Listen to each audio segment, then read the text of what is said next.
Magandang araw po mga ka-Forest Adventure. Ayan, narito po ako ngayon sa aking pong bahay kubo at nakikita nyo po yung aking pong ginagawa kasi nga po nabubulok na po yung mga saging po dito sa aking pong bahay at naisipan ko nga po na magmerienda na lamang ng pinirito nito at talaga naman po swak na swak po itong pangmerienda tuwing hapon. Ang buhay probinsya kapag mayroon po tayong itinanim, mayroon po tayong aanihin, tulad na lamang po talagang kapag tayo po ay walang-wala pong bigas at wala po tayo makain, may magsasalba po tulad po ng saging na yan po ang ating pong namulatan mula po nung tayo po ay pagkabata po natin.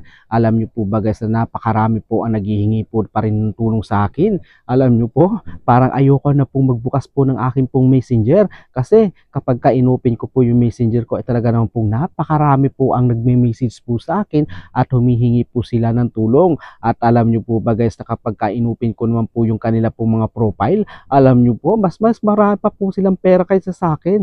Kasi nga po, nakikita ko po sila na talaga naman po pumupunta sa kung saan saan.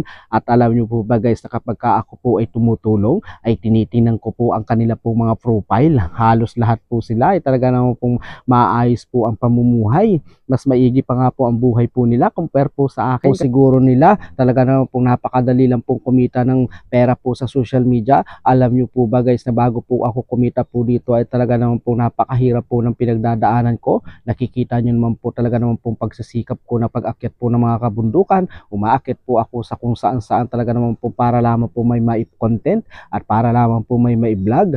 Kasi ang iniisip po nila at pabanding-banding lang po ang nagbablog ay kumikita na po ng malaki. Diyan po kayo nagkakamali. Kailangan po ito, mas matindi pa po ang trabaho po nito at nag-iisip pa po tayo ng mga content na ating pong i-upload sa araw-araw. At dito nga po guys at talaga naman pong lutong-luto na yung ating pong saging na niluto. Ayan, kain po tayo. Maraming salamat po sa inyong panonood.